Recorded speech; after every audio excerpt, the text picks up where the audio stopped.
Uno, dos.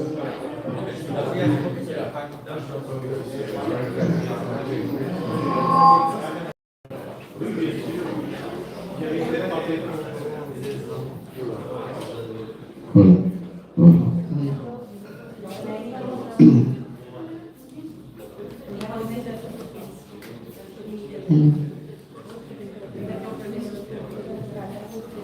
We're just going to check the sound real quick. 1, 2, 3. Probando. 1, 2, 3, 4, 5, 6. Ok.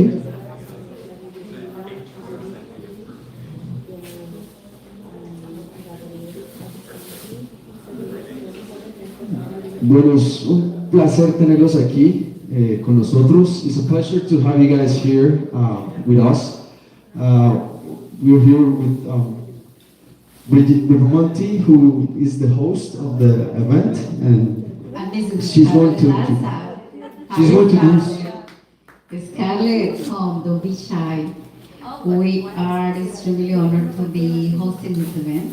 We are really happy to see the true warriors of Earth right here, sitting in front of us, and I'm really honored for all of you to share this experience in the House of Colombia. I think it's not a coincidence to have the Consulate of Mexico and the Netherlands accompanying us today, and thank you. I give the voice to the General Consul Oscar Marmolejo. Thank you, General Consul, for allowing us to be here today. Hola, buenas tardes a todos y a todas. Feliz de tenerlos aquí. ¿Ya? Y no es un evento solamente del Consulado de Colombia, es una alianza, como nos gusta trabajar a nosotros. Encantada de tenerte aquí. Monique, enchanté, encantado. Colega de México, por favor, pueden venir aquí a hacerte. Y a ti que vienes trabajando con nosotros. De verdad que felicidades. ¿Ya? Con Brigitte, pues venimos trabajando desde que yo llegué aquí, ¿no? Y Brigitte se ha vuelto una aliada tremenda, tanto que pronto nos visitará en Medellín, Colombia. Ya de eso estamos seguros. Y además, pues el tema de los Objetivos de Desarrollo Sostenible, los ODS, que fue la primera cosa que ella me mostró, que volvemos aquí, ¿ya? Es algo muy sentido por mí, persona. Trabajé durante 33 años con el sistema de Naciones Unidas, en 44 países del mundo, y los últimos 15 años me dediqué a implementar los ODS en diferentes partes del mundo. Y yo quisiera preparé unas palabras. Pero primero, bienvenidos. Buenas tardes a todos y a todas. Es un honor para este consulado abrir sus puertas a una iniciativa tan vital como son los diálogos del agua. Quiero empezar agradeciendo profundamente a Brigitte Pipamons. Su energía y liderazgo han sido el motor para que hoy estemos aquí reunidos. no solo como funcionarios o ciudadanos de Miami, sino como custodios del agua. Durante el año 2026, Colombia, el país de la belleza, ha consolidado su posición como referente regional en la gestión de recursos hídricos, impulsada en gran medida por el legado de la COP16 realizado en Cali en el 2024 y la política nacional de paz con la naturaleza. Hablar de agua es hablar de paz. No puede haber paz social si no hay seguridad hídrica para nuestros campesinos y comunidades étnicas. Colombia es una potencia hídrica, pero esa riqueza nos impone una responsabilidad ética inmensa. Hoy, desde esta ciudad de Miami, que comparte con nuestro país una conexión umbilical a través del Caribe y los desafíos del cambio climático, reafirmamos que el agua es el eje articulador de paz. Sin seguridad hídrica no hay justicia social. Y sin cooperación internacional no hay futuro sostenible. El agua no tiene fronteras y los problemas que enfrentamos en la gestión del recurso hídrico requieren una visión global. Brigitte, gracias por recordarnos que la sociedad civil es la que debe marcar el pulso de estas conversaciones. Desde este Consulado de Colombia en Miami, debemos convertirnos en el puente para la diplomacia ambiental entre el sur de la Florida y nuestra nación. Bienvenidos a su casa. Que las ideas que surjan hoy fluyan con la fuerza de nuestros ríos para transformar nuestra realidad. Muchas gracias.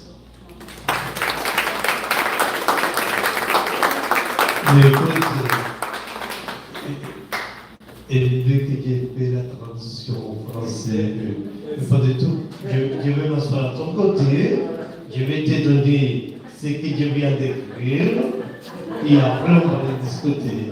D'accord? Bon. Et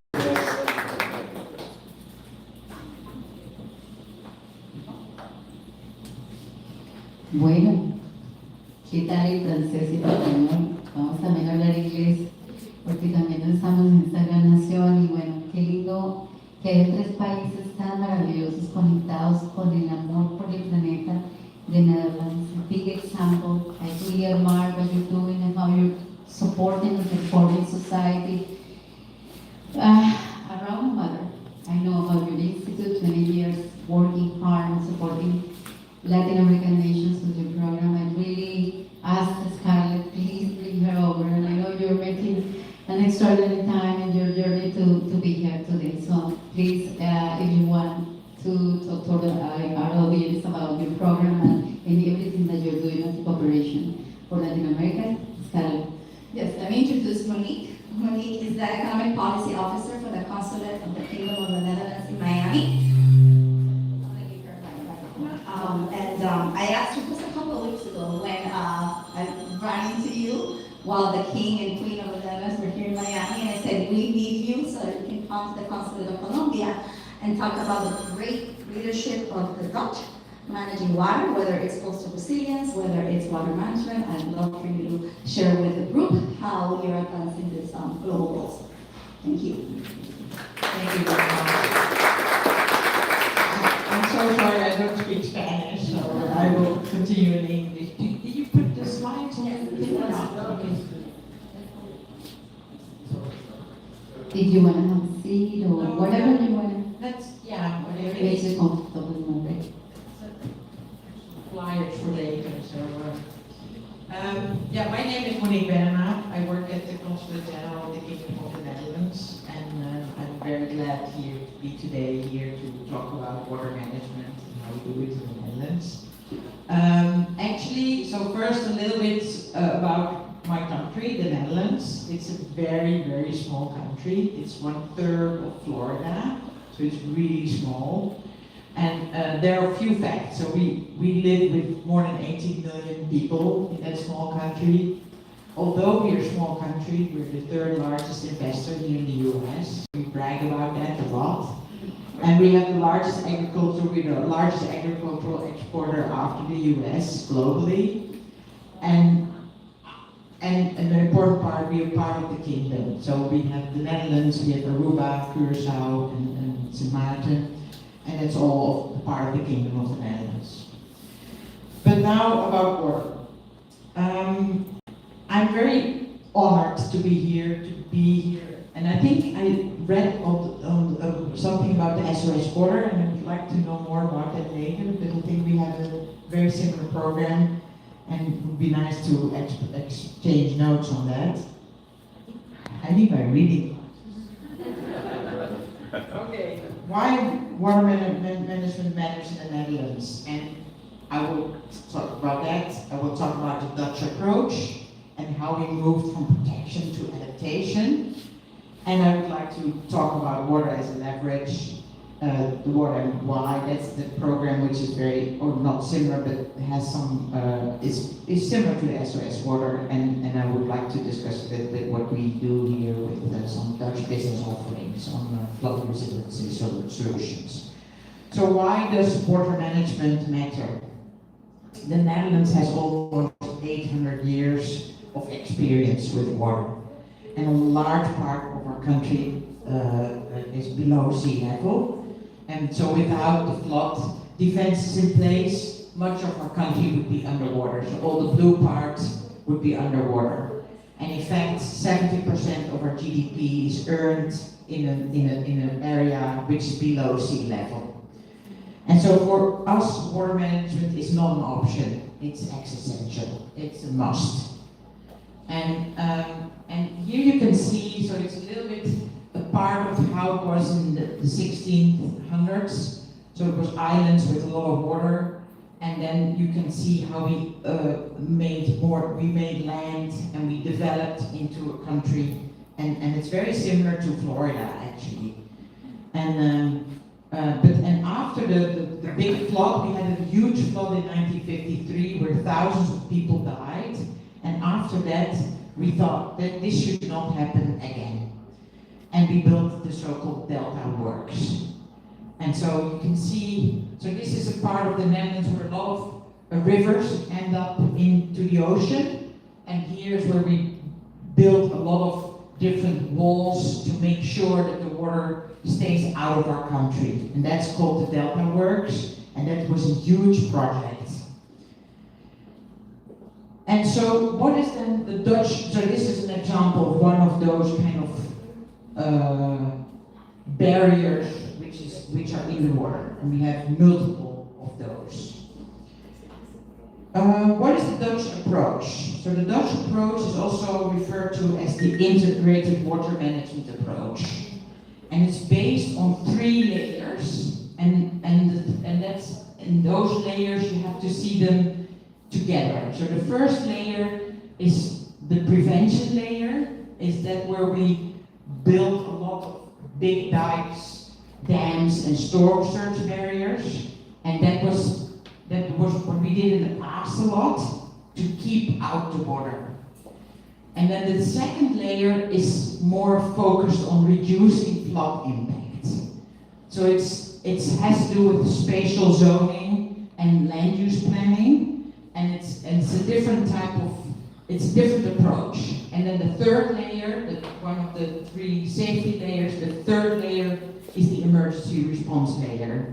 And together with a very complicated, or no, not complicated, but very intense governance structure, that is what we call the integrated water management approach, which we have in the Netherlands, and which is known all over the world, I should say. What is an interesting side effect is that 2 weeks ago, Scarlett referred to it, we had the King and the Queen visiting the Miami area. We had a huge water management session, and amongst others, we are exploring ways how we can exchange knowledge between Florida and the Netherlands. And what is a very interesting thing is that the Netherlands is very good in this part and this part.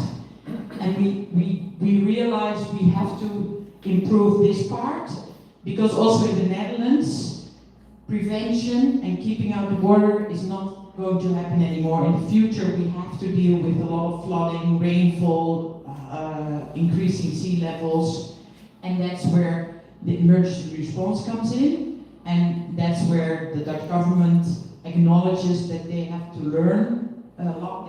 They still have to develop that skill, and they can learn a lot from the Florida region. So that was part of the workshops which we organized 2 weeks ago. So the three-layer system, it's not a solution, it's really a system, and it's all connected, and it's important to realize that.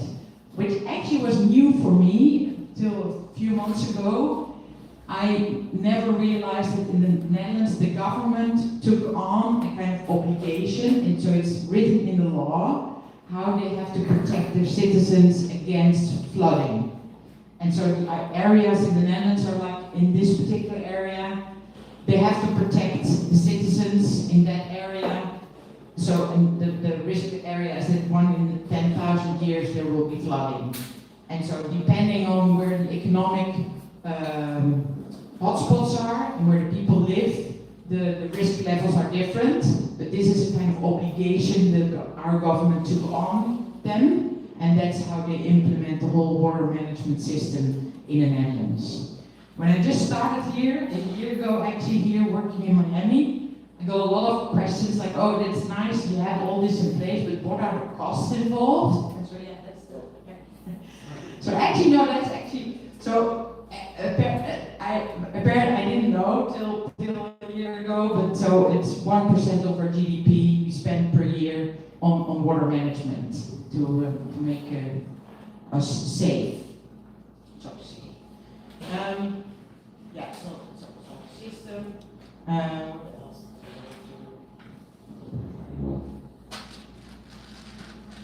Skip a few.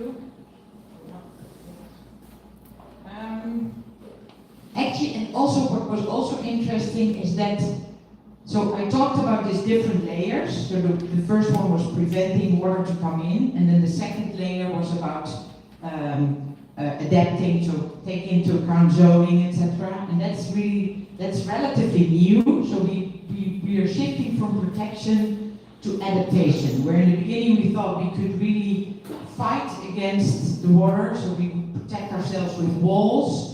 I think 15 years ago, people really realized that's not going to happen anymore, so we have to take into account that water is there, so we have to live with the water. And that's some kind of new approach which we have. I think it's on the next slide, a few examples of that. So here you see the shifting, fighting, a lot of concrete, walls, and now we're more in living with water, giving rooms to river, to the river get some room to go outside of their normal flows, and so that's the new kind of new approach which we are being taking place now in the Netherlands. And then actually that was where you see that a big kind of revolutionary step was taken in 2021 after another high rise of a lot of water again. The Dutch government decided that so water and the soil is the base, and so everything we do with regard to the zoning, etc., has to be related to the water and soil situation. So it's not the other way around. So water and soil is the base, and on top of that you start planning. And that was a kind of revolution for in the Netherlands and for this new approach. Then water as leverage. And then my colleague tried to learn some Spanish, so that's agua como ventana estratégica.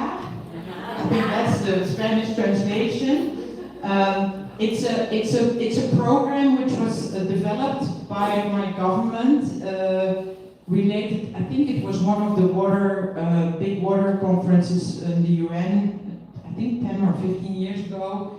So the program is that you take water as the main subject, and based on that subject, you involve all the relevant stakeholders, and you discuss how to solve a water issue. And that can be drinking water, can be flooding, etc. But the main idea is that you really take into account all the relevant stakeholders, and then it becomes more than just a technical discussion about water, but it's other countries, and so they are very active in Cartagena, actually, for the Colombia, and now since 2 weeks we are exploring the possibility to have that type of program here in Florida as well.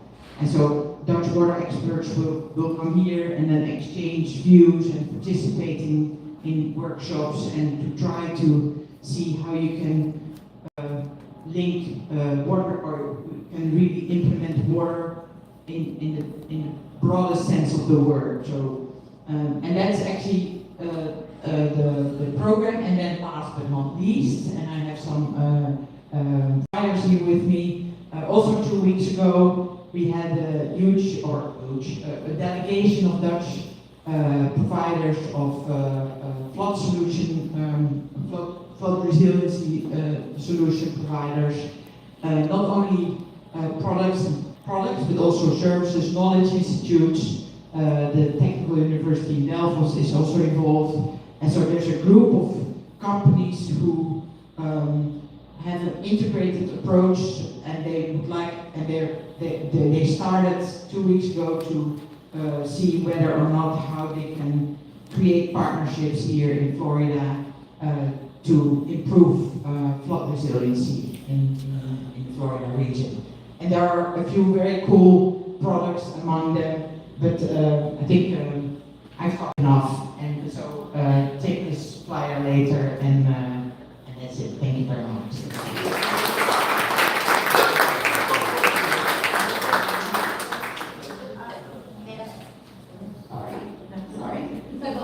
Thank you, Monique. Thank you. When we were discussing how to frame the conversation, I did happen to mention that with many of us know that the crisis that Córdoba in Colombia was. So I was like, Monique, if you can tell us a little bit about the solutions that Dutch experts can help other countries to deal with those disasters. So thank you, Monique. And there's more information here about the different initiatives and strategies that the Dutch are pushing forward in Florida and in other countries as well. Thank you, Monique. And with that, Bridget, please. No, on the contrary, wonderful learning experience. Yes, it's an honor, but it's talking about the current situation in Colombia. I really relate and resonate with all of our Colombian citizens sitting here today. And we are welcoming the collaboration. I'm sure the Monica Trujillo and the Consul Oscar Marmolejo will love to host you back again and see what type of collaboration, especially because the region is really suffering. But talking about the good spirit, the extraordinary honor to have you all here. I know you come because you care. That's what this installation is all about. When you invite people to parties, they are ready to party. But when it's time to put ourselves to work for those that are really suffering in those areas, with right out areas like Mexico, which is very close to my heart too, like Colombia now with this economic disaster. We always have to think is, what about the future? Maybe the future is knocking on our door and we just don't see it until it's coming and it's too late. So I hope after you listen to all the experiences, the technologies and the positive side of new development and climate financing, you understand that it takes a lot of strength, but also and courage, but also commitment from each one of you when you go home and spread the word and teach your children how to live good to nature. This is the only home we have. So with that, to make it a short introduction, I would like, I'm very honored to host today my sister. The real reason why I started this journey with SOS Water is because I come from extraordinary woman. My mother, that's no longer here with us, but my sister, that she's dedicated for the past 26 years to clean a home that is not even her home. It's an island of the Caribbean that she called her home 26 years ago, and she decided that she needed to be a game changer for all of those people that do not have a voice. So with that, I introduced Lorena Hernandez. She was gonna basically give you her experience firsthand dealing with water. Thank you, Lorena, for being here.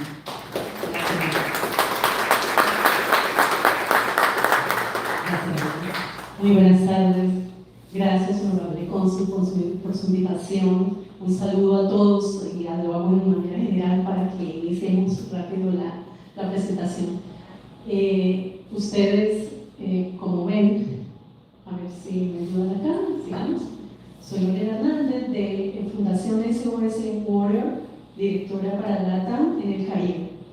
Entonces, voy a hablarles un poco acerca de lo que estamos haciendo como fundación, que es también la invitación que les quiero dejar hoy abierta para que todos piensen desde su perspectiva, desde su enfoque, cómo pueden también aportar a traer soluciones. Yo vengo de esa isla. La isla es un paraíso, se llama República Dominicana, con hermosas playas blancas, arenas, gente de mucha paz y de mucha alegría, que me imagino que algunos de ustedes ya han visitado, si no los invito a que lo visiten. Bueno, entonces el Caribe es toda una región, y estos son algunos datos que les traje, proporcionados por la CELAP y también por la OMT. Representan el 70% o quizás más del 70% del Producto Interno Bruto en la región, y depende directa o indirectamente del agua. Más de 30 millones de turistas visitan el Caribe, y esos 30 millones de visitantes consumen más del 7% de lo que consume un residente normal. Son 25 países y territorios que comparten cuencas, comparten bahías, compartimos agua. Este niño que ustedes ven en pantalla se lo voy a dejar como recordatorio para que lo tengan presente. Vamos a llamarle Manuel. Manuel está en este momento jugando en el río Romana, en uno de los puntos más contaminados, donde llegan aguas residuales.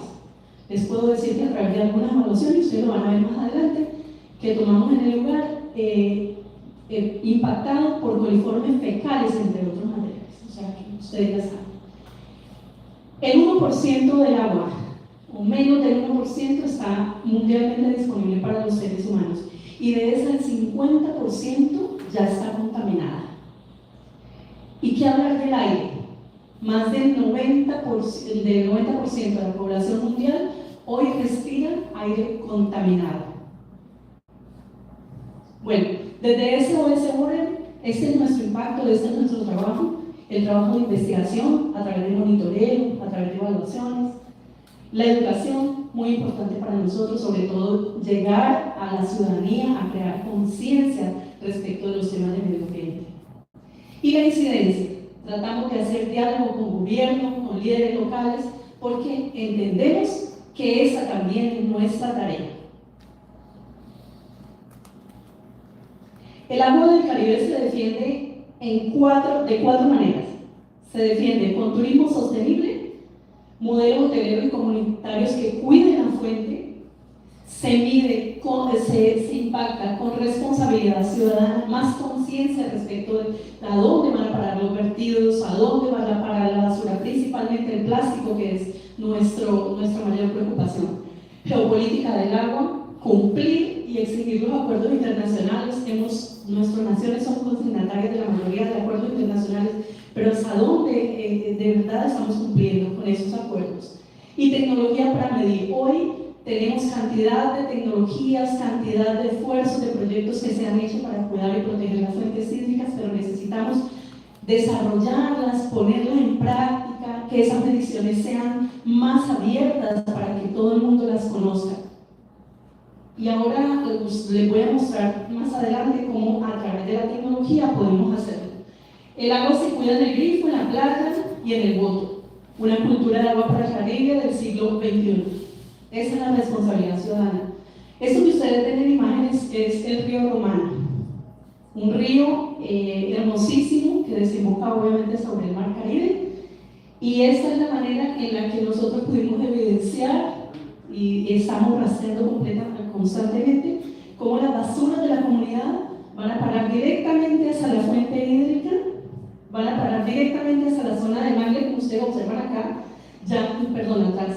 Aquí en la zona de mangle ya está completamente tomados todos esos residuos incluso de gran tamaño como lavadoras hemos encontrado ahí, y ya no es posible retirarlos de ahí porque entonces habría que retirar el mangle para poder retirar esos residuos. Entonces, ustedes pueden imaginarse el impacto. Sigamos. Entonces, ¿qué hicimos? Sirviéndonos de gobernanza a través del subministerio de salud ambiental, hicimos monitoreo de la fuente hídrica para medir qué tan impactada estaba, y según la norma de calidad ambiental de aguas superficiales y costeras encontramos que esta fuente hídrica está impactada en grado F, que es el peor, es decir, agua que no se puede consumir. Bueno, impactamos, como les dije, a través de conciencia ciudadana, llevamos educación en todo el espacio que nos permiten hacerlo, a la comunidad, a los líderes, a los grupos, a donde sea. También entonces incidencia en la gobernanza, participamos en espacios, ustedes pueden apreciar ahí, a través del Consejo Nacional de Empresariado, tratamos de llevar estas propuestas también, de incidir y de mostrar y de estar presentes. También a través del gobierno central, que tenemos buenas relaciones con el gobierno dominicano, entonces ahí también entregamos continuamente todos estos proyectos y todas las cosas que hacemos. La responsabilidad geopolítica, entonces como les dije, los acuerdos internacionales, estas son las presiones sobre nuestros cuerpos hídricos. Presión del turismo, el turismo porque todo el sobreconsumo, los vertidos que hay costeros, la presión sobre los acuíferos, el cambio climático, es obvio, hoy está presente el sargazo en todas nuestras playas afectando el turismo, y eso es debido precisamente al cambio climático, las fuertes sequías durante algunas épocas que no se suponían, o fuertes lluvias, viceversa. Bueno, la contaminación urbana, aguas residuales como les mostré, sin tratar, la agroindustria, la sedimentación, los agroquímicos, la deforestación también.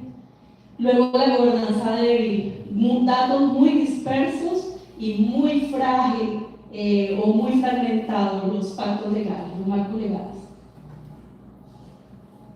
Estos son los compromisos que el Caribe debe honrar. Hemos firmado el compromiso de la ODS, el de París, el acuerdo de Gazú, la convención de Ranza, el convenio de Cartagena y tantos otros. Pero ¿dónde están las respuestas? ¿A dónde avanzamos? ¿Por qué las ciudades siguen presentando estos diagnósticos tan fuertes? ¿Qué hemos hecho mal? ¿O qué nos falta hacer? La tecnología para medir. Quiero mostrarles sobre eso porque es muy importante hacer uso de esas herramientas que tenemos hoy en día. La tecnología, por ejemplo, del Big Data y Machine Learning, como ustedes ven aquí en pantalla, que les voy a mostrar, nos permite hacer rastreos históricos hasta de 20, 30 años, lo que nosotros queramos, cómo ha ido avanzando, para tomar imágenes de cómo ha ido avanzando la fuente hídrica o un espacio natural. En este caso, nosotros lo hicimos sobre el río Romana, sirviéndonos de Fregata Space con su satélite Sentinel desde Europa. En tierra estábamos tomando a una hora exacta, como ustedes ven cuando pasaba el satélite. En tierra nosotros tomábamos el rastro del plástico a través de un algoritmo para medir exactamente que fuera el plástico, ¿no? Entonces nosotros hicimos en tierra una colocación de ese material que encontramos en la playa mientras el satélite tomaba. Si me devuelve por favor la imagen, toda la zona que ustedes ven, esto es la Romana y esta es la isla Catalina, una de las islas que hay presente. Todo lo que ustedes ven en amarillo es rastro de plástico.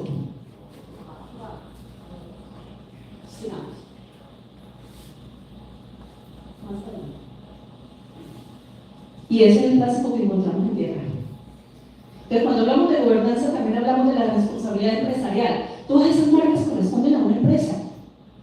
¿Qué hacen con esos materiales que no toman medidas? Para que ese material, vamos a ver cómo lo recuperamos a través del proceso de reciclaje, ayudemos a la comunidad, pero hay manera de hacerlo. Sigamos. Entonces, hicimos también medición del aire para medir qué contaminada estaba la romana. El material particulado 10 mide pequeñas partículas del tamaño de un cabello humano. Allí pueden tomar partículas de polvo, de ceniza, de hollín, cualquier material, de monóxido de carbono. Entonces, estas fueron las imágenes que tomamos en la romana. Bueno, lo que ustedes ven a más marrón, mientras va oscureciendo, son las zonas que mayor impacto tienen. ¿Qué encontramos? Emisión de quemas agrícolas, quemas de leña, emisiones vehiculares. ¿En qué se traduce eso? Se traduce en enfermedades.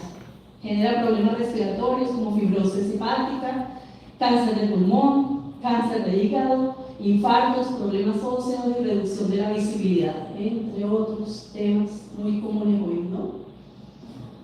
En nuestras ciudades contaminadas, digamos.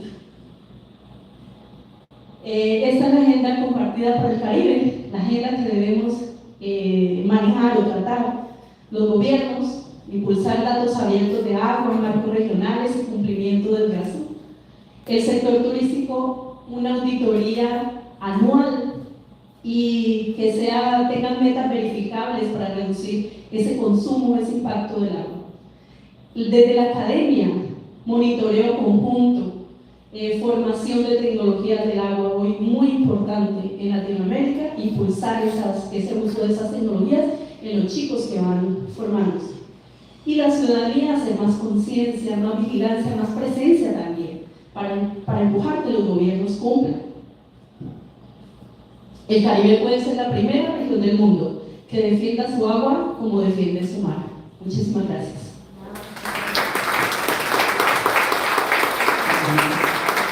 Todavía todo un trabajo de 26 años cuidando el mar de otros, pero es el mar de todos, porque todos iremos al Caribe. Que cada uno de nosotros sea corresponsable de que Manuel, ese niño que vimos a dibujar en esa tristeza, pensemos en Manuel. Let's think about Manuel. He deserves that his home. So when we all go and buy 10 bottles of water because the water is undrinkable, let's think about Manuel. How we can protect Manuel home, like our home, okay? Now, let's follow with our next speaker. I think our dear Scarlett is ready, right? Yes. Thank you so much, Scarlett. Thank you. I'm going to ask Cesar and Eugene to come up.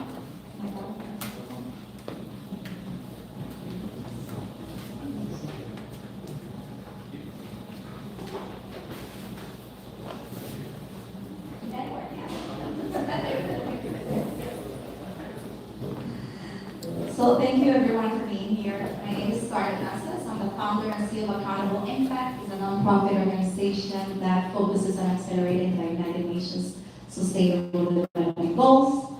I always like to ask, who here knows what the Sustainable Development Goals are? Just raise your hand. Okay, you came to the right place for those that don't know. I always want to emphasize on that because it is the blueprint for the future. They were approved in 2015 by 193 nations unanimously. The entire world came together and said this is 17 goals that we all need to push for if we want to have a sustainable future for generations to come. So the work that we do with Accountable Impact is we activate networks. So what does that mean? This is a network. We have people from different sectors, from different backgrounds, coming together to either learn, to apply best practices, or to have conversations that could lead to some type of solution. So I'm very, very grateful that you guys are spending your Tuesday evening here with us, and also very grateful for the Consul General that hosted us. And this is the second year that he hosts us to talk about the Sustainable Development Goals. So let's dive into the conversation. We heard about the issues, right? That Lorena was saying, like what's going on in the Dominican Republic, the issues about water, air contamination, pollution. So how do we finance that? How do we find those financial instruments to really kind of accelerate the change that we need, right? So that we can have, like I said, a sustainable future. So I'm very honored to have here two very dear friends that are, very committed to this work. They're experts in the finance world. Let me introduce quickly. They have like very long bios. I am not going to read the entire thing, Eugene, because I will be here forever. But thank you for always saying yes and for always sharing your expertise and your experience with us. So Eugene Montoya, he is, he wears a lot of hats. He recently joined Winwood. By the way, Eugene is half Colombian. So we bring Colombian experts. Yeah, a quarter, but we won't count it. ¿De dónde? ¿De qué parte de Colombia? Antioquia. Antioquia, okay, great.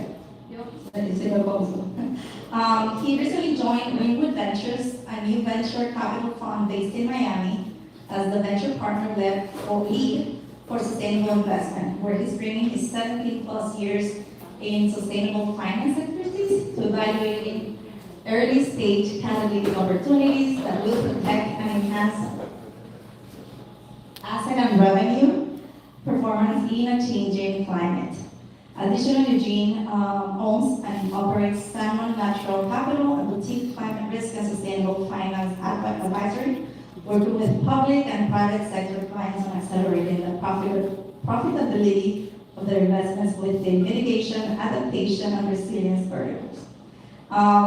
He is been all over the world talking about water issues. He's gone to many UN conferences, and I'm very lucky to call him my friend. He's always very supportive of the work that we do here in Miami and in South Florida, I should say. And then Cesar Murillo, it's an experienced investment analyst, asset management, and corporate development professional. Mr. Murillo has over 20 years of investment experience working in the areas of due diligence, financial technology, business development, consultancy and investment analysis, working with institutional, corporate, and private clients in developed, emerging, and frontier markets. So that's a lot, right? But we're going to bring it down to a level that we can all have a conversation. So let me start with you, Eugene. Tell us about Winwood Ventures. So what is it? What do you do there?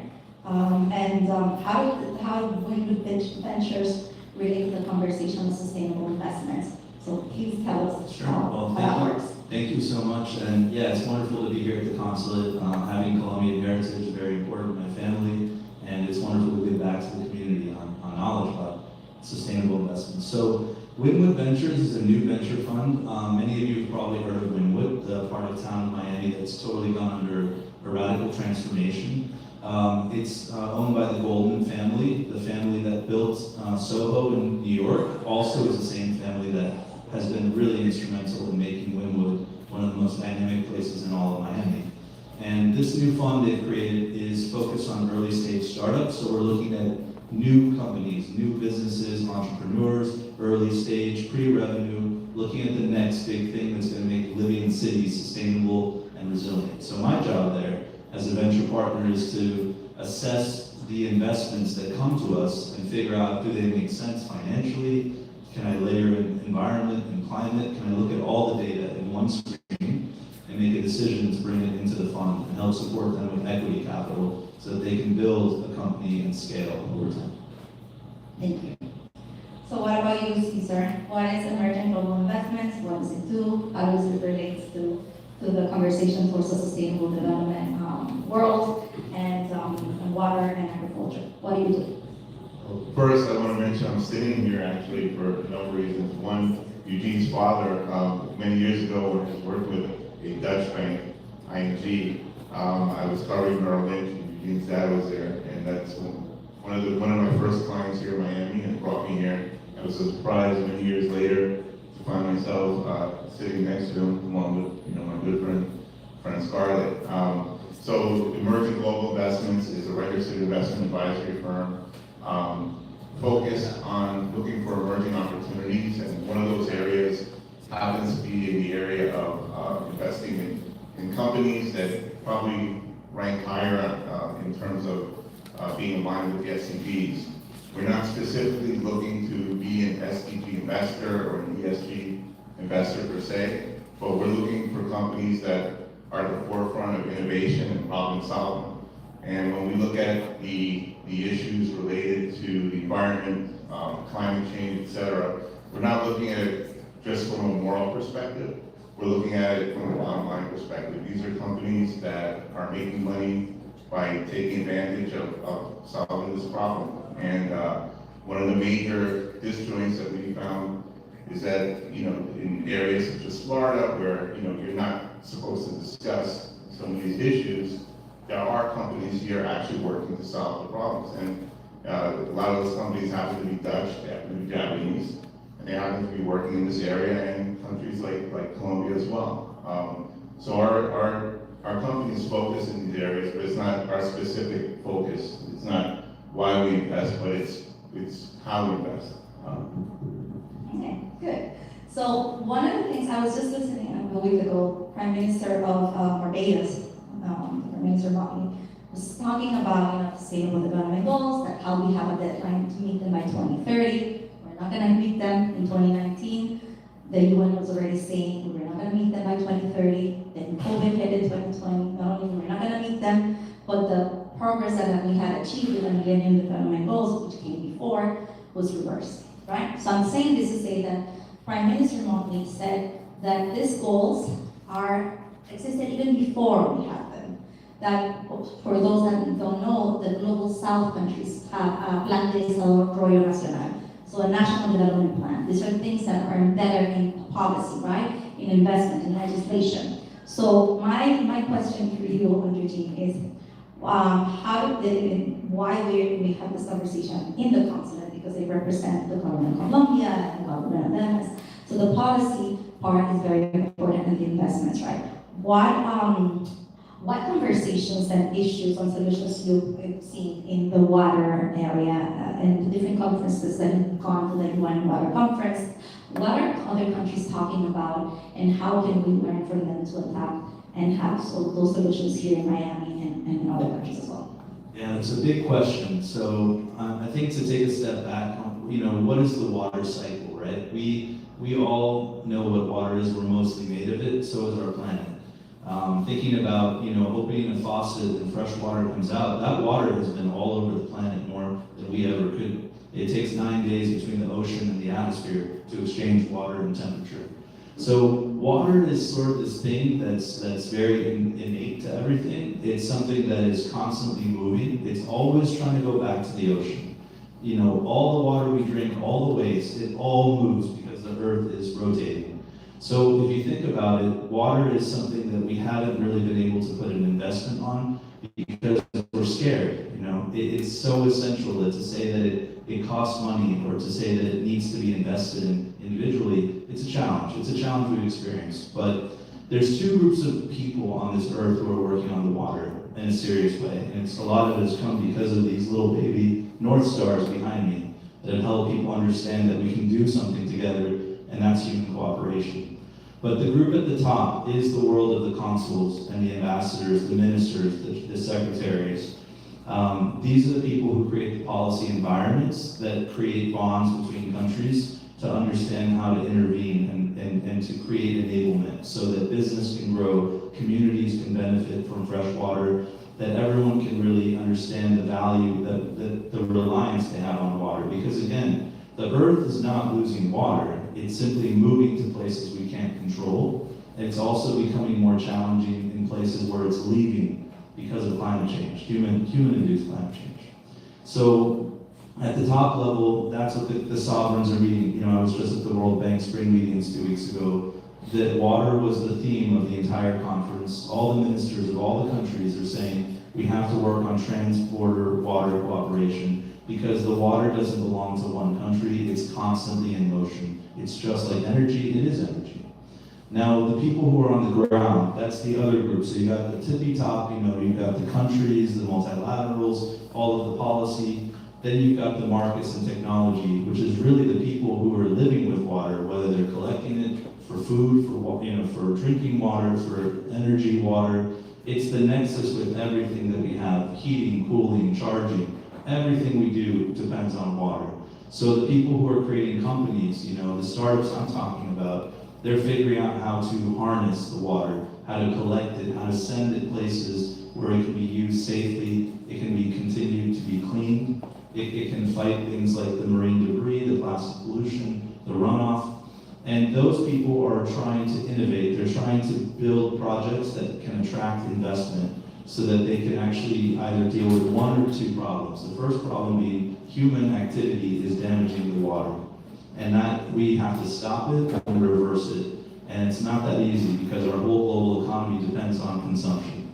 The second issue is we need to innovate and do things we've never done before with water. We need to find ways to keep it, to stabilize it, and make sure it's available when we need it for everyday use. So, let me dig in. Let's talk about like nature-based solutions. Can you give us an example of a nature-based solution that you've seen and how finance and investments play a role in accelerating this solution, or that particular solution? An example here, in Europe and South America, Yeah. where I'll pull an example from Miami. We have flooding here, and it's coming from two places. One, urban flooding, where you've got pavements where there was grass. The water used to be able to charge into the basin and go into the aquifer. People don't know, but Florida has the longest underground river in the world. The water that falls here goes all the way to South Carolina. It takes 11 years to come back out to the Panhandle, the springs. It's incredible. So thinking about, we know that we've paved over lots of the places where the water used to drain, so what's happening in a bathtub is filling up. So we're looking at, investments or technologies to try and unpave and figure out how to send the water to places that it can be safe and it can avoid damage to humans, property. There's a lot of focus on accepting the floods because the ones that come from the ocean will come with wind and storms, and those will start to come onto, that's coastal flooding. And when that comes, we have to think about nature-based solutions because the built environment is not designed to be flooded, but trees and mangroves are, coral are. They can figure out ways to insulate us. But again, if we have decided to undo our protection, we're hurting ourselves. So this gets into the point about we're doing the damage and we have even more planned bad damage, that's coming. So this is why this is a challenging space on two fronts. thank you. Okay, Cesar, back to you. So, how are the UN SDGs and Sustainable Development Goals embedded in the investments and portfolios you manage? And why are they critical in your analysis and allocations? Yeah, so first off, just also as a follow-on, macro analysis is important for us. Geopolitical analysis is important to us, and also the intersection of power, resources, and policy, and how these things interact. And that all translates into two primary resources right now that are more and more scarce, and water and also petroleum. But in terms of water, everything that happens with water, it has a cause and effect. So for example, in 23, 24, when the Panama Canal drought restrictions spiked global shipping costs, that had downstream effects, on logistics, on trade and finance globally. What's happening now in the Strait of Hormuz as well, where, water, desalination units are being destroyed. That also has an effect on how people live and work in some of these different communities. So, we look, when we're looking at the SDGs, we're looking at the global geopolitical power dynamics as well, how those come together. And we use them as a labeling resources and guide. We're not looking, we don't use the SDGs necessarily as a thematic part of what we do, but we use it as a form of measurement. So when we're looking, at the financial components of the company, we're looking at the business models. We're also looking at the SDG components. How are these companies aligned with the SDGs? Not just as again, as thematic, but also how is that going to add to the bottom line of the companies we're investing in? Okay. I know that we're talking about corporations, you feel with, public companies. And I know Lorena also mentioned, the responsibilities of companies, right? That they're producing, they're not, producing responsibly and also even, disposing of their products. So, and the question is for both of you. Do you think companies should be regulated and mandated to report on their greenhouse gas emissions and sustainability reporting? I say yes. And I say yes as a capitalist, not just as I've been labeled a tree hugger and all kinds of things before, but I think that I think it's important because, you don't know the effects that a company, downstream effects that companies have unless you measure what they're doing, all right? What free ride they're creating. So when a company is polluting in Colombia, for example, or Latin America, and I've seen in Africa as well, where a mining company uses chemicals as part of the treatment or redirection of water, and that has downstream effects on the health of different communities, that's basically moving the cost of their operations onto third parties. And those usually happen to be the poor, or more neglected communities. So I think that regulation is needed, not necessarily to police organizations, but to measure what they're doing. And I think by placing those measurements on those companies, it allows us as the investing public, to make decisions. Do we want to invest in this company? It also gives us a better indication of how efficient those operations are, right? So a company that is producing waste and is imposing costs on the community, eventually is not a good investment. It's what we call the leaky bucket. They're leaking money out of their profits. So, we're looking at it not just from the perspective of the health and, we want a clean environment. But yeah, we're looking at it from, hey, we want to make money and we don't want to invest in companies that are wasting money. So I think regulation is important for these reasons.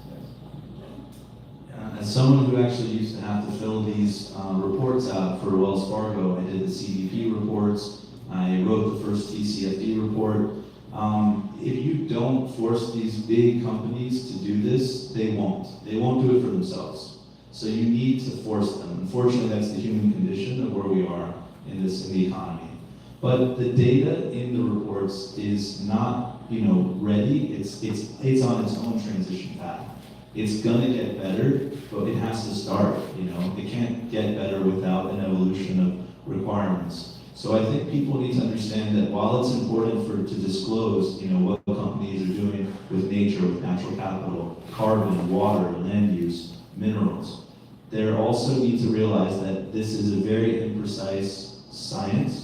It's gonna get better, and we need to be comfortable with the fact that it's not, decision ready or investment ready. But if we don't force this kind of requirements on companies, they're not going to do the work. They won't make it a priority. It's not going to be important, and that's going to put us back even further.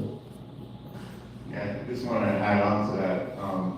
That I don't think ESG and the standard reporting is enough. I think a lot of companies, and I see it myself. I worked, for many years throughout Africa and Latin America in the field, and I can tell you there are companies that will report that they're not using child labor or they're not polluting, but they might farm some of their other work to third parties, right? So technically they're not doing it, but indirectly they are, right? And I'd say many of the products that we consume, are produced in this way. So I think there needs to be also a grassroots effort, our own data collection, whereas individual, asset management companies or individual governmental organizations in their locales need to collect information, and we need to share that information across the board to make better decisions and real decisions. Thank you. So, our question. What role does policy play in all of this? Like the regulation of companies and long-term financial investment, and what type of instruments do government offer to not only support the regulation but to incentivize investments?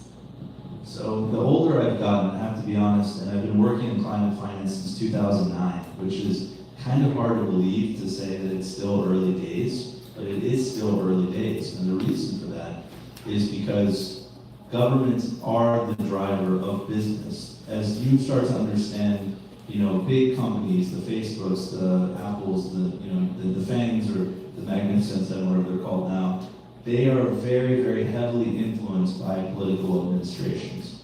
At the end of the day, for example, taking the U.S., for example, that's the biggest buyer of any product that could ever be made for consumption or commercial use.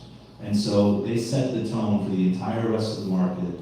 So governments can make policies where they create environments in which business can thrive or fail. But at the same time, governments can also lead by example. What do they do with the tax money that they take from the citizens? How do they invest it into infrastructure, things like water infrastructure, desalination, flood technology?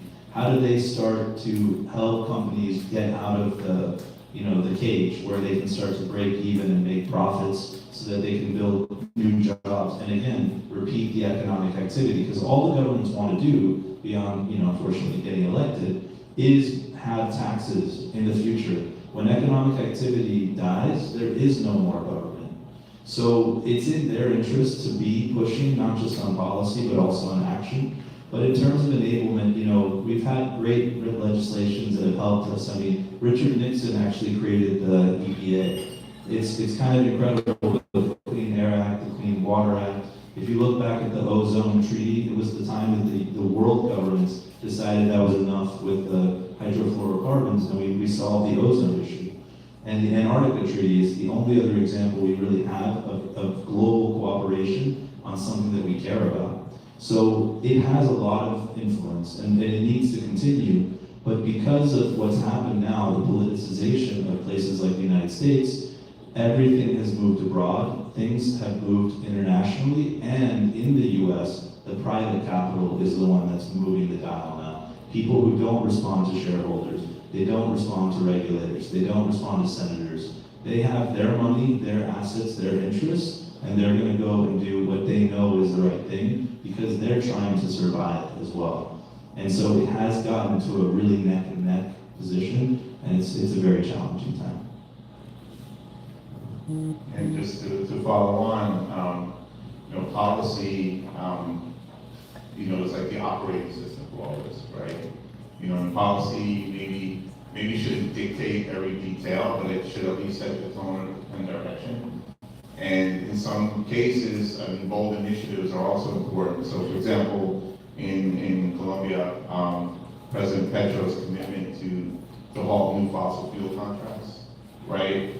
Is a structural event for Colombia and for the region. I'm not sure how far that's gone, but I understand that's something that is in process.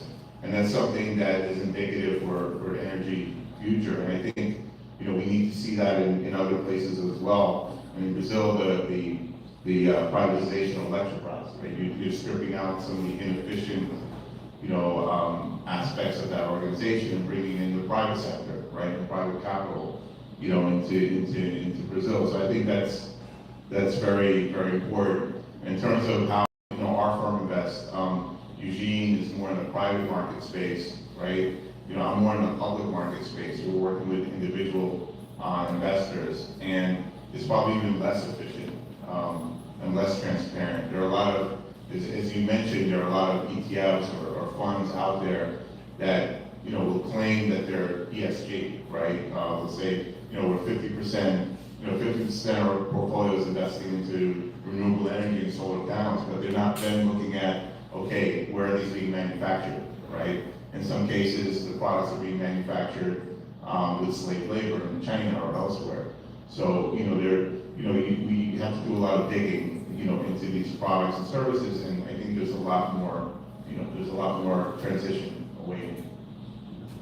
Just wanted to add, if you look at a government that's been successful, one example is Spain.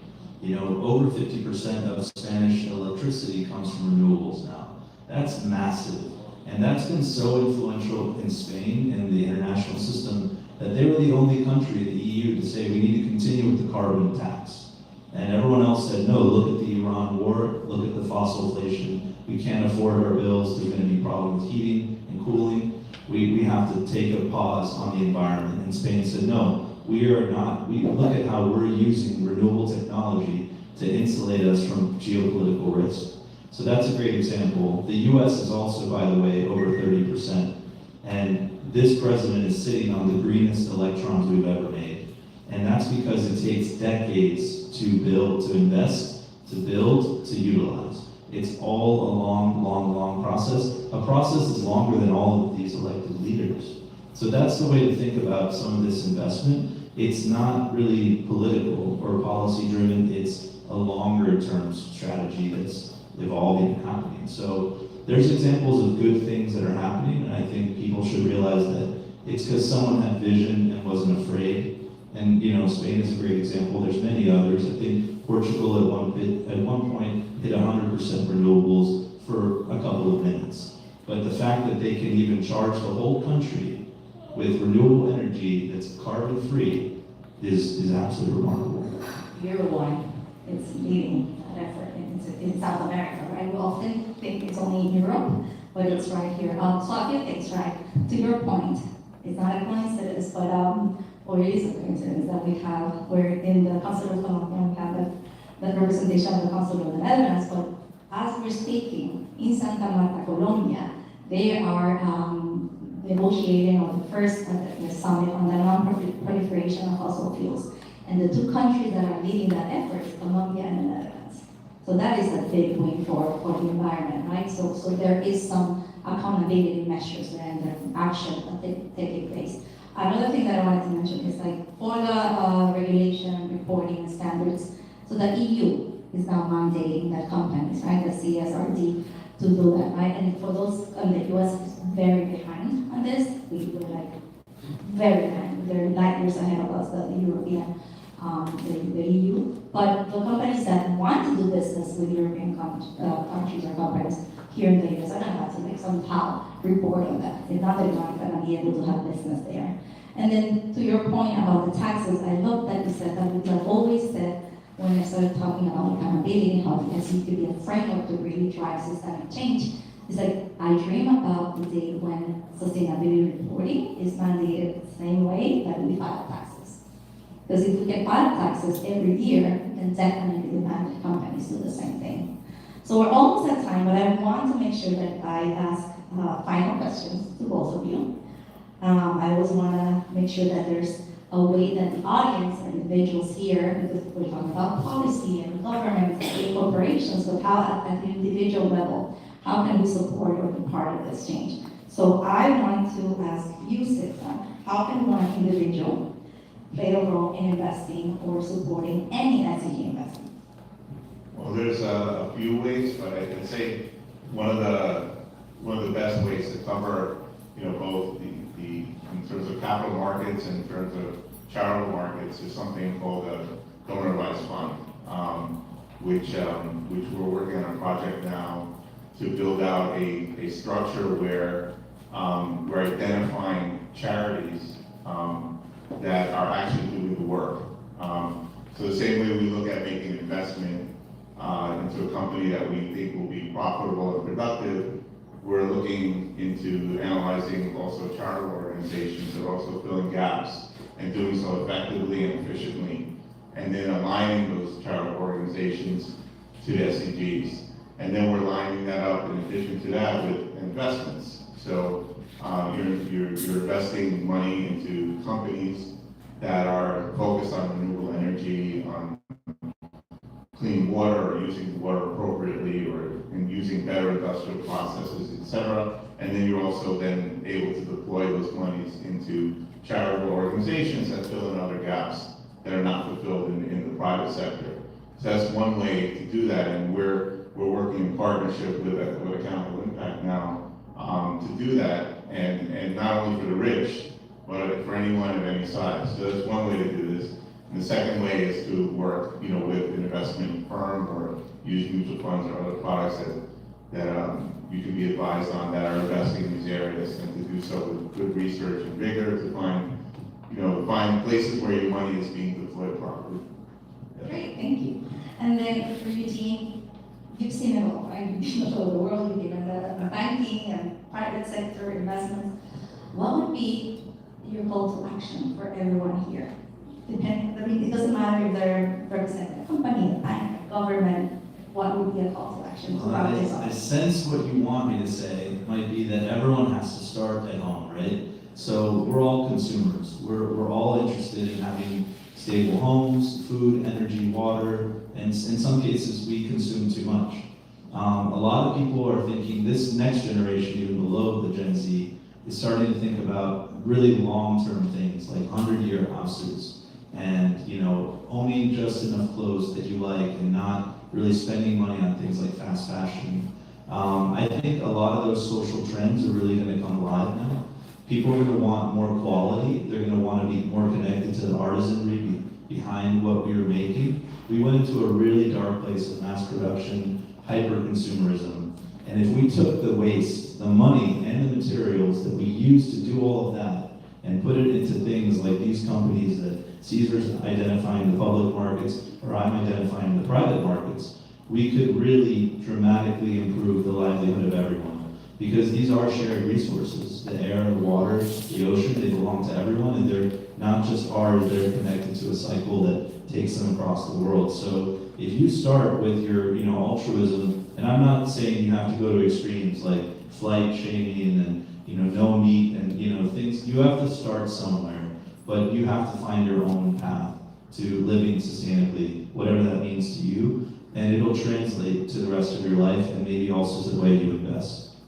Beautifully said. Thank you. And I always say this, and I say this especially when we go to colleges. My car users, I always say to students, stop buying so many things in Amazon. Just because it exists doesn't mean that you have to buy it. There's a lot of gadgets, right? So that would be my call to action. Stop buying things that you don't need, and you'll have a better life.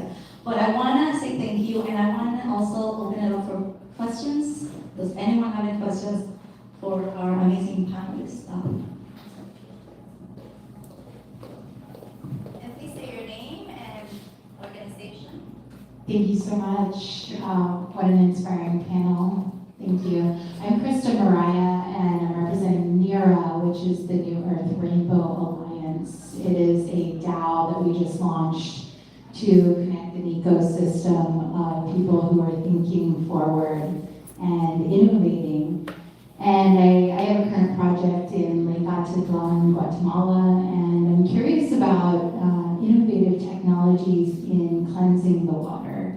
And I'm curious what you guys have come across, what you're excited about, and how you might be working within the new ecosystems within decentralized, autonomous organizations. Great question, and I think we'll see an amazing presentation later today about one of those water technologies, so I won't steal any thunder, but the kinds of companies I've seen, it depends on the context, right? Because there's a lot of waste coming from the rivers into the oceans, damaging the coral, the salt marsh, the seagrass. So that needs a very particular type of technology that can work in a very dynamic setting versus, polluted closed lakes or rivers or, industrial pollution, discharge.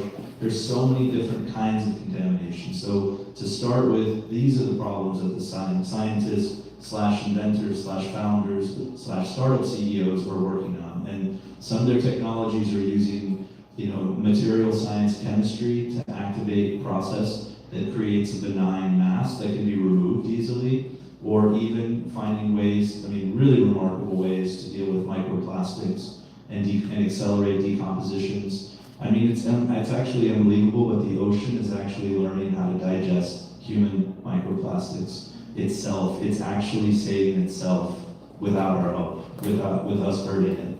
So I'd say that on the cleansing side of pollution, there's a lot of chemistry type companies on taking water out of vapor, which is the biggest greenhouse gas, out of the atmosphere. There's so many impressive companies now figuring out how to give you your own like you have distributed energy, you could have distributed water. So that already reduces, it prevents the pollution because you are basically self-containing your home with all your water needs, and you're ready to deal with disasters. But yeah. Yeah, we're not anywhere specific in cleaning or pollution, but in terms of water remediation and how companies are working with ecosystems, specifically in places like Central America where mining is prevalent, is something we're focused on in in our portfolio. So we do invest. I mean, you can't not invest in critical resources, right? It's the backbone of everything that we consume and use. But to the extent that we're able to analyze companies, specifically mining companies, which we do invest in countries like Guatemala, it's very important to analyze companies, and maybe we can, if you're doing that type of work in Guatemala, and there are specific companies that are in the areas where you're doing work, and you want an analysis of how they're handling water remediation or other aspects, we can help with that type of work. It helps us also build out our own data models in understanding this. So we invite that. Thanks so much. I think you came to the right place, because as Eugene was saying, there's someone here that you need to speak to. Bridget is at Kiko Technology. Is a perfect partner to do this work, but I'm gonna let you talk to her later. Right? Or you wanna say something about, I think you should. Well, I just wanna see who else is ready to have questions, okay? I think it's a banker here, and I know he's a banker. How are you guys? My name is Dominic. I'm originally from the oil and gas space. I know about Eagle Gas. Lots of fracking, lots of water usage, lots of waste. Purely from an economic standpoint, they had to learn how to recycle the water and how to cleanse it, because if there's bacteria down the well, it ruins the well, ruins the casing.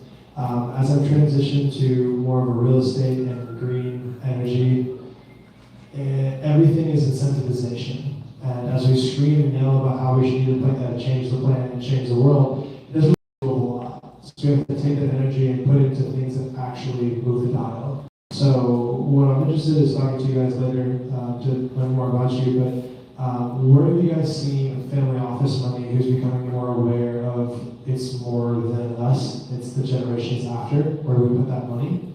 And what's turning the needle, what's turning the dial to really create change? There's so much, right? There's water we need to fix, but at the end of the day, there's always this thing called money that makes people really excited and gets them going and makes them turn off the heart and keep the brain on. So the real question is where are you guys seeing money deployed that is causing change? And what is the incentivization that is really causing the most change right now? Just real quick, what I'm seeing in terms of change, in terms of energy security, a lot of our own investments and what we're finding from other investors, family offices, institutional, is a deeper desire to become, I guess, to decouple from reliance on fossil fuels, right?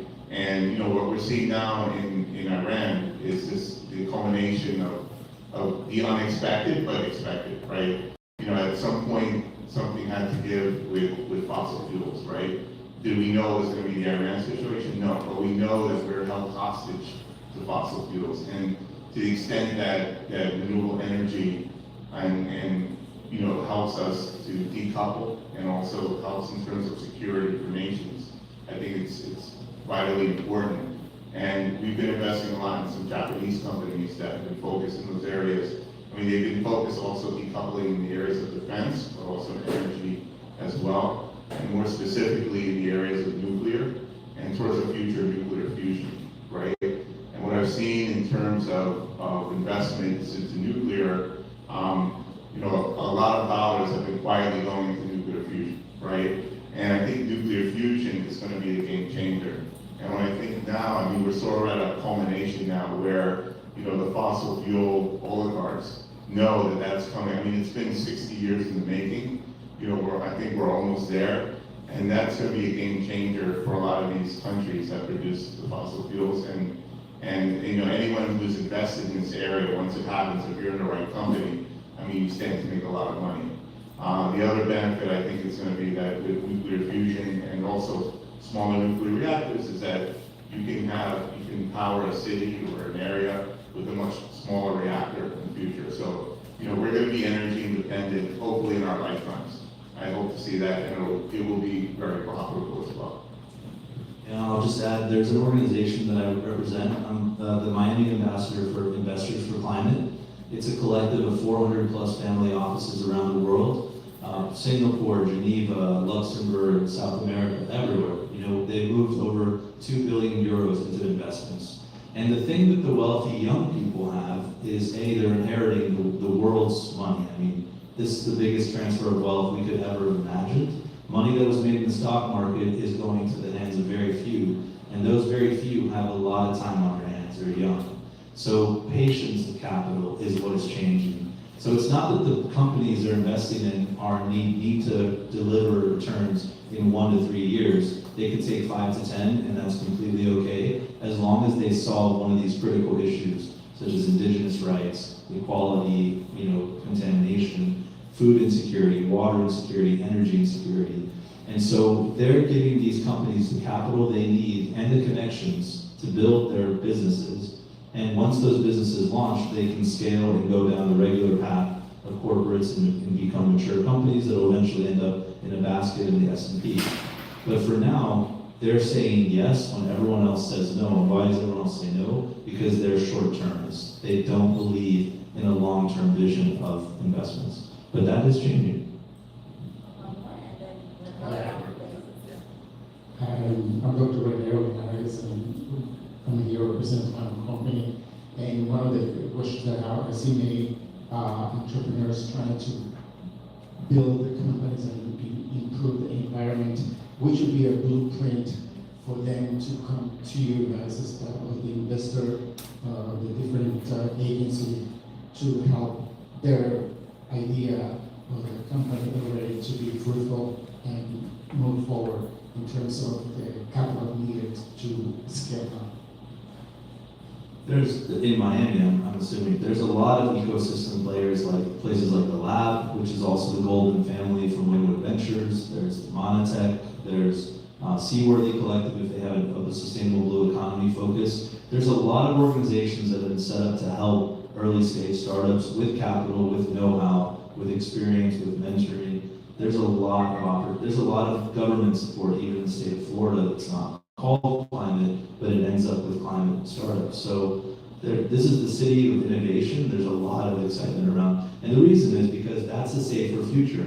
Working for corporations and working for yourself are both risky businesses, but creating a new company that has a scalable market, that is a path that you can do for 10, 20, 30 years. And that's what a lot of people just want, is a career that they can glide path on, not the stress of having to find new jobs every 2 or 3 years because of boom and bust cycles. So lots of places to tell you about the startup support.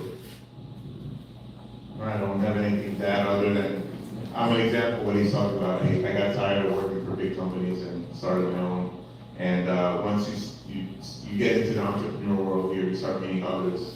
And it's just a great thing. This is a great community to be an entrepreneur. So, and we support each other. So anything that you're doing or people you're doing, we'd be glad to work with you. I think this is a perfect closing because I think Miami, for those that grew up here, Miami is a city of immigrants, right? And immigrants, many of us are entrepreneurial by nature because we are very resourceful. But I think that since 2020, demographics are shifting and there's a lot of capital coming in and a lot of investments and a lot of tech. But I think it's up to us, and having you here today inspires me, because it's up to us so that those capitals and those investments are, efficiently producing companies that are going to be responsible and that are going to be, a backbone of the economy for sustainable development. So I think that that's a perfect way to end it. And yes, there is a lot of startups out there, and I'm happy you're asking those questions because there is a lot of funding and tech support to really drive those companies forward. So thank you, everyone. I think we're going to wrap it up.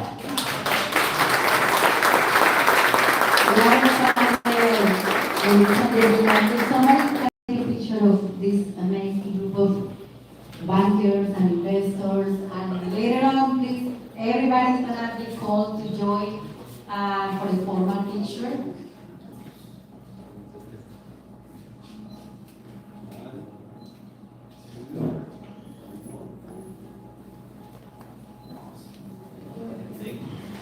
Okay, Scarlett, let me call I have the pleasure to share this next section with Javi Irarrazábal. She's a journalist, very talented young planet saviors. Having, I don't know how do you want to run the floor, because we have a special guest. And we want all of you to really focus on our next event, because we have the honor to have a Mexican native beautiful soul that is giving us the honor to come and pray for the water of our. She put together a beautiful sanctuary for the water, and I want her to tell you the story about this specific, I guess, altar from Mexico. So thank you, Yolanda. I tried my best, but it's an honor to have you here, and it's not a coincidence. Mexico in the house. Thank you so much. Okay. So you all want to disconnect from any kind of form with respect to Mexican cultural traditions, please. Gracias, Vicky. ¿Me escuchan todos? Sí. ¿Hay alguien que no hable inglés? ¿Todos hablan inglés? ¿Hay alguien que entienda español? Más o menos. Bien, gracias. Mi nombre es Georgina Hurtado. Mi nombre espiritual es Yolotlaltoqui. I come from Mexico representing Orcos Mission Altar. I am part of the Native American Church, also of Atlan, Chachultepec in the south of Mexico. And I'm very honored because water came on family for this prayer. It's no coincidence. I am here in Miami to conduct a medicinal prayer this weekend, which you are welcome to come and join if you want to learn more about what the medicine ways are speaking about water. So today we're going to be starting with the heart. I hear all these ideas. I love all the technology and all the initiatives that have been listening for the last hour. But we are the first technological beings. I heard Eugene talking about that it starts up at our womb. Or womb. And then the home. I don't know if you ever had a water activation with yourself. The way you relate every time you wash your dishes, you flush the toilet every 5 minutes, right?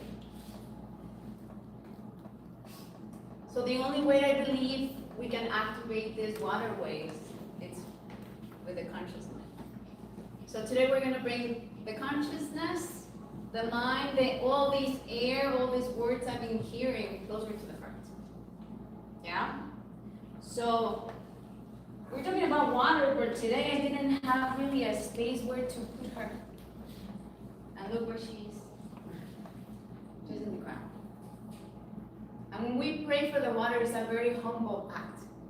When we pray when the sun goes down until the sun comes up in the morning. That's how we pray. We pray on our knees. So at this moment, I'm going to make you very uncomfortable. Okay? Because I also want you guys to weave one another the right way.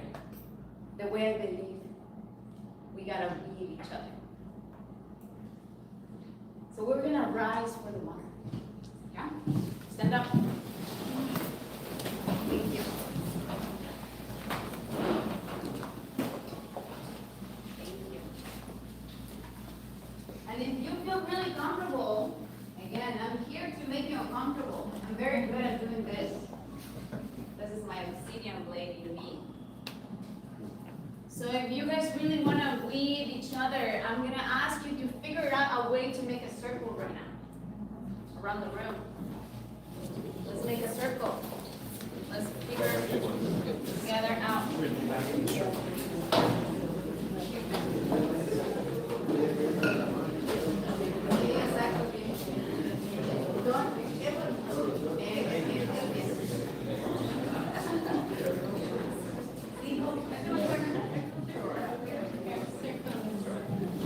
Everyone wants to hold hands to close the circle. We can also exactly figure a way to close the circle. That's very nice. Thank you so much.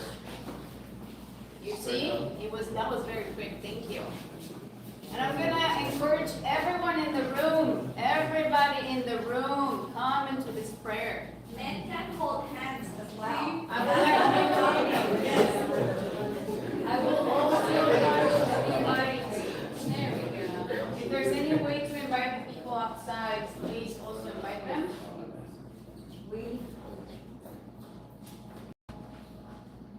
You don't have to hold hands if you don't feel like, but you're holding hands already. Let's just look at one another. Let's acknowledge everyone right now in the room. This is how we're gonna be. Are you familiar with mandalas? Yes. Okay. Well, you see, that's a community. That's community. That's how community works. That's how Creator God is looking at us right now, as a circle. Not just part of one beautiful room. Everyone is listening. Some people are looking at their phones. Some people are actually getting the information. Some people are here with a big purpose. And some of you maybe are gonna just go home and yeah, enter here, whatever, I'll do it all over again. That's totally fine. No judgment. It's your own experience. It's your own prayer. But I'm not here for that. I'm not here. And once again, look where the water is.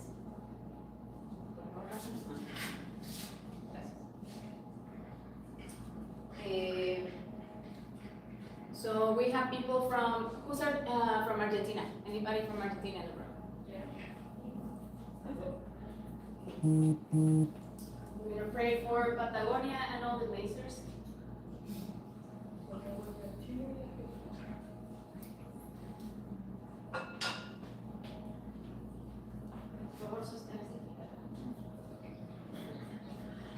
Alguien del norte, de Alaska, Canadá, someone from Canada, the north of America, north of the Americas.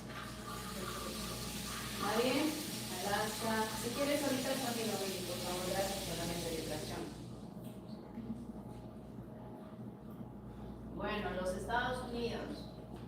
Upstate New York. New York. New York City.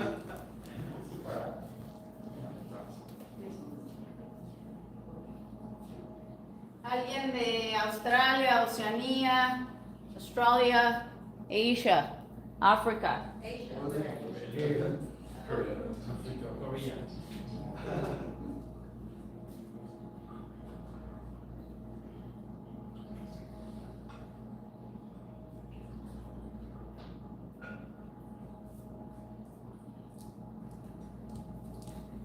You see how the energy of the room is changing. Thank you.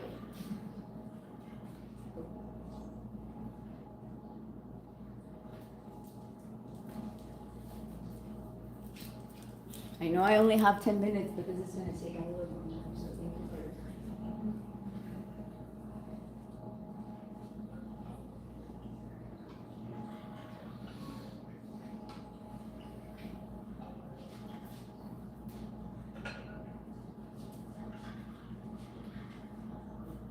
Bien, gracias. Continúa.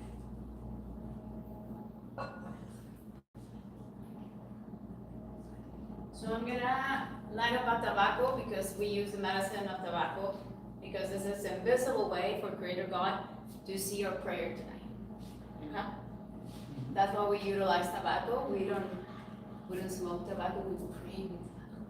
This is also an activation for those hearts that have been smoking every day. Yeah. I'm saying this because I'm saying we're going to start with our home, right? So how are we taking care of our home? That's the only way we're going to relate to the outer world. If I'm not drinking good water, if I'm wasting, I'm not hydrated, if I don't speak in a good way to myself, if I don't honor the food and the animals and everything I eat, how can I relate to my outer world? Think about it. That's technology. I get a lot of people that says, I'm very aware that Coca-Cola or cigarettes are gonna kill me. They use the word consciousness. And I said, no, stop right there. No, that's not how we utilize that word. That's not how it works. You cannot tell me you're conscious about these things. So this is a home, okay? This is our first home. So I'm giving this 4 jicaras. So this activation goes to the 4 directions today. This is something that we can all be doing every day. When we wake up, we will hold our water and we will pray over the water and the water of the world. This is the activation. For those that are having some sick relatives at home, if there's any woman dealing with fertility, menopause, and all these things, guess what? It's the same problem because the waters are polluted. Remember, we're the first technological beings, so everything that happens out there in the water happens to us inside. Yeah? So a good way is to pray over your water.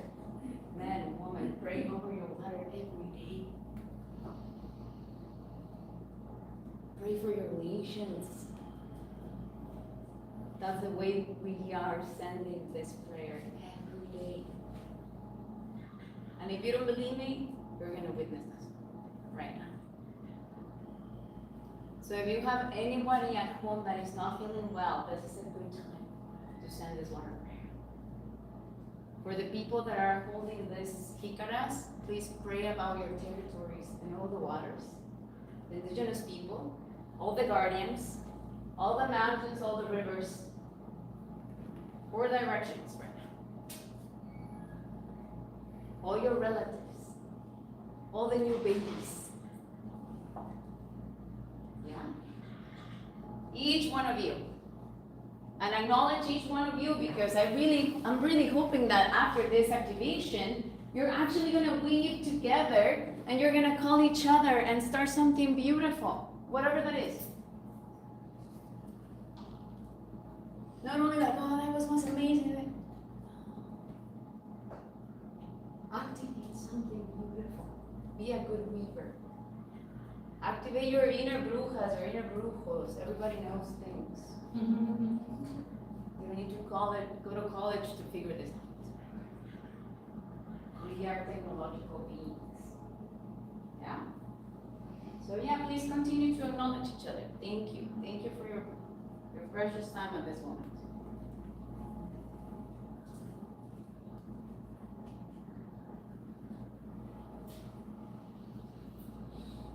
If you want to get pregnant, this is a good moment also to pray for the waters of the womb. If you have lost a child,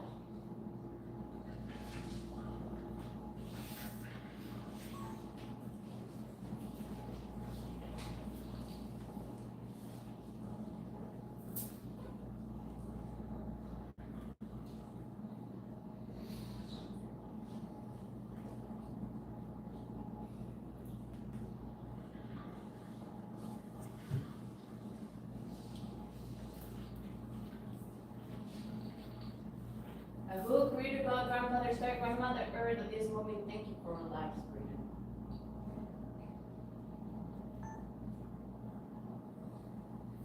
Agüita de luna, agüita de lluvia, contigo todo se ilumina. Agüita de los ríos, que curas, tú te llevas el canto de la sanación. En este momento te pido tu bendición para todos estos corazones que están durmiendo el día de hoy, con la intención de llevar la sanación en sí mismos y despertar la memoria antigua, la conciencia antigua. Gracias por tus ríos, tus mares, tus montañas, tus llanuras. Gracias por todo lo que vuela. Thank you for everything that crawls, that flies, everything, all the 4-legged creatures, all the 2-legged creatures.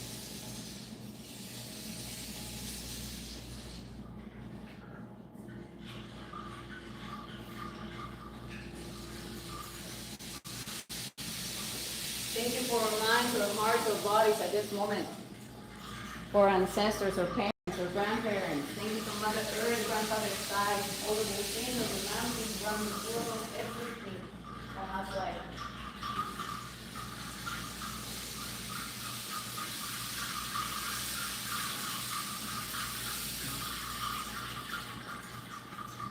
Gracias por la vida de los apus, gracias por la vida de los glaciares, de las montañas.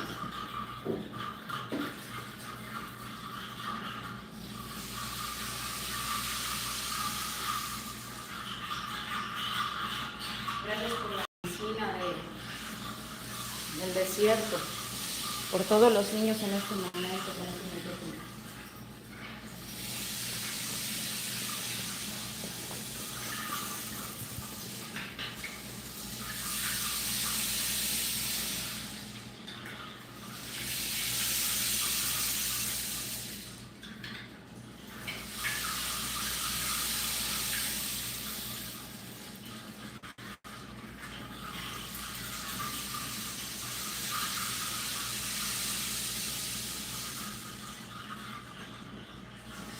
At this moment, if someone has a prayer, this is a good moment to use the word. Someone that would like to pray for the water, for your region, for Gaza, for Patagonia, for Israel,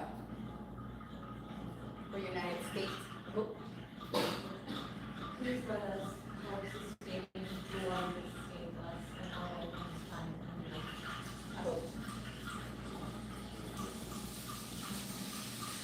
Anybody else?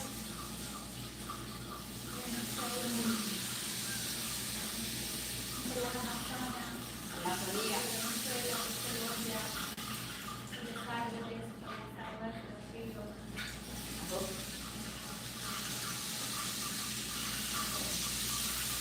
We bring peace to Gaza, Israel, Iran, Ukraine, and everywhere else in the world.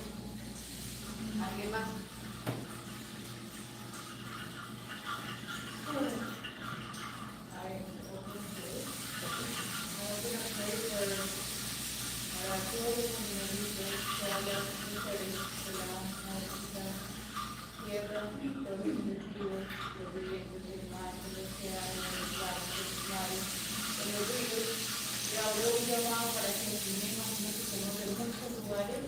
Cada uno sienta su lugar, ¿no? Con su tierra y pueda poner una mano y darle corazón a ese espacio, un río, un mar, una laguna que sea su propia tierra.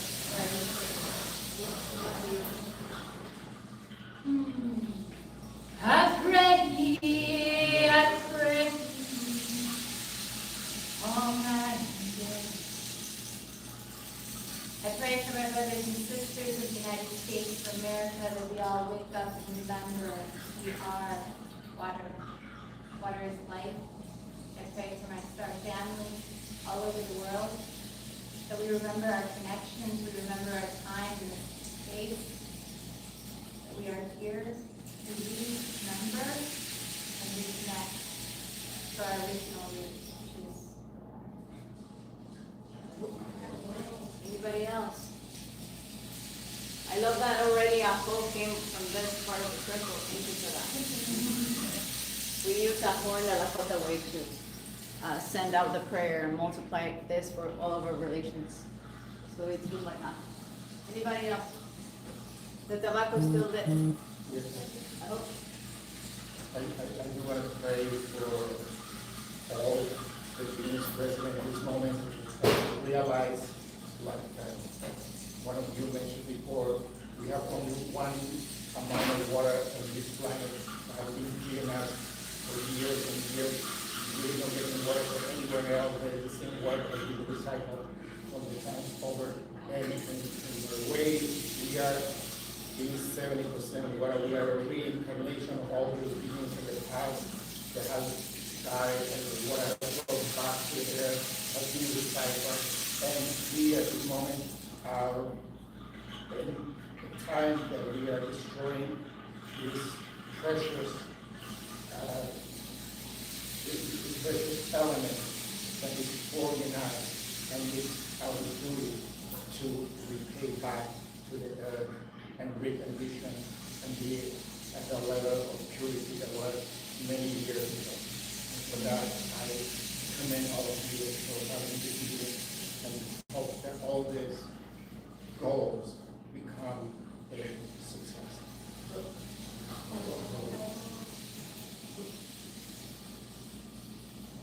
see how beautiful this is right now? Look around one another. I'm still caught on fire. I'm not surprised. No, I'm not surprised for the type of the prayer. Use the water. It's all good. Actually, when we use the water to take care of, thank you, to take care of fire, I'm seriously not surprised that I'm caught on fire.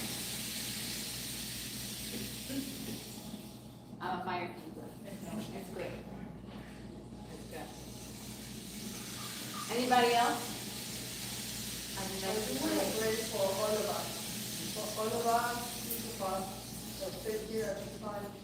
I'm so grateful. We are so grateful to be here for our families, for the people who need to be fed in a river, more or place. So we can together send them like love and recognition and find a way to be more happy every day. Anybody else? Well, the tobacco is still going around. I want to pray for my baby mom because she gave us the strength to keep her food, to order her and her women before her. That taught us to be respectful of nature, dignity, and humanity.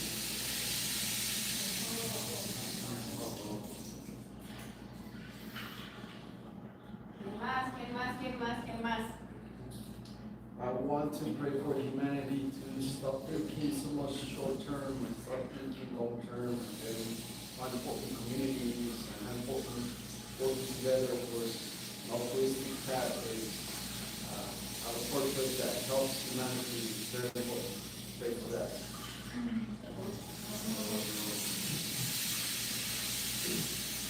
¿Alguien más? ¿Ya estamos? Adelante. Yo rezo por los niños, por las personas que están divididas, sea por lo político, cultural, porque sepan lo valioso que es el agua y no cambiarlo por cualquier otro recurso, sino que siempre